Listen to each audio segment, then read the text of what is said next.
Let's get started on creating a leaf rubbing. So I took my leaf and I'm touching both sides of the leaf. Some leaves are super easy to see and feel which side has the vein side. So the side that you feel most of the texture is the side you want up. The side that does not have much texture should be touching the table. So you'll notice I'm taking a crayon that doesn't have any wrapper and I'm starting to show the texture of the leaf. Both hands are super important. One hand is holding and dragging the crayon, while the other hand holds that leaf in place and does not let it move. This is at normal time so that you can see all of the detail. Look at the detail in that leaf. Amazing and beautiful. So now, have fun switching it up on what kind of leaves that you want to try, and then do the same thing. Again, both hands are important.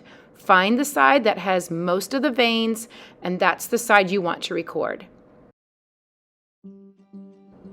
Painting with analogous colors. Analogous colors are colors that are next to each other on the color wheel. Reds, oranges, and yellows are highlighted in this picture, but it doesn't have to be just those colors. Look at the greens and the blues. They're next to each other on the color wheel. So let's think about that as we begin working on our painting for our leaves.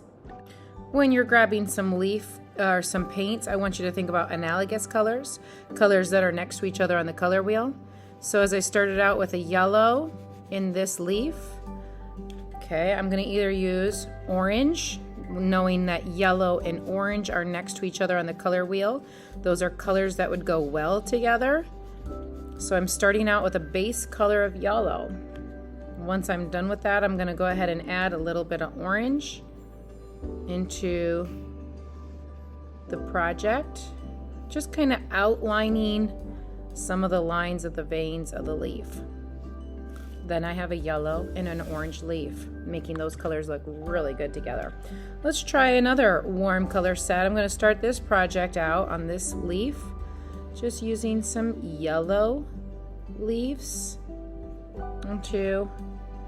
some orange onto my project, an orange leaf, and then I think the veins, I'm going to go darker with a red. Okay, here's a little bit more.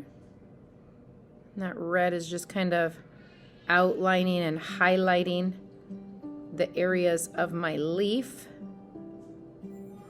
to show the veins. I just love the way this looks. What about if I started with a red leaf and then I started to add some purple? If you look at the color wheel, you'll notice that red and purple are next to one another. So I'm going to take that, place that together. And I'm using the next color, the analogous color right next to each other. If you let it dry, you might be able to see those colors a little bit brighter. You might like the way it looks when it's mixed, but if I go back to this one now that it's pretty dry, if I don't see some of that orange and I want to make that orange brighter, we'll just let it dry for a little bit and then go over it with orange after the yellow dries. That's fine too if you like the way that looks and you want to make that a little bit of a brighter color.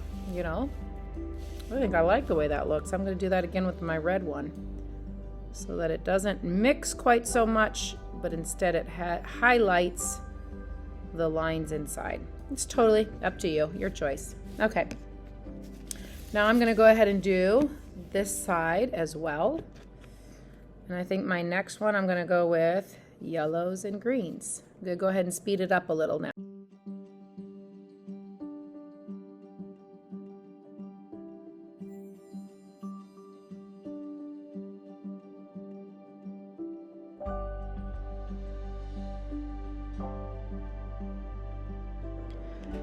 Before you do this step, you might want to take a moment and let it dry. You might start working on your drawing of your owl, but this works best on dry paper. I felt like my leaves were cool, but the background still had just not enough interest to me. I think that this makes it look so much better. It provides like different layers into the project. So it looks like some of the leaves are hiding or are behind some of the colorful leaves, and it just creates more texture into my background. So I grabbed my leaves one more time with my black crayon, and I started to add some visual interest by creating more textures, by creating more leaf patterns into my background. I think that this was a good choice in this project.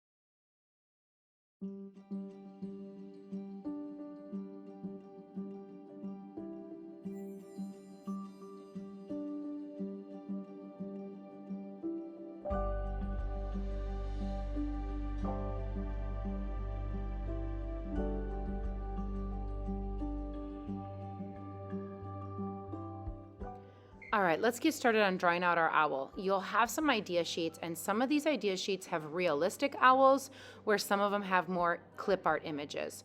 I started out very, very lightly until I had it right, and then I started progressing and getting my values. My values are thinking about three things: areas that are white, areas that are gray, and areas that are as dark as I can possibly get it.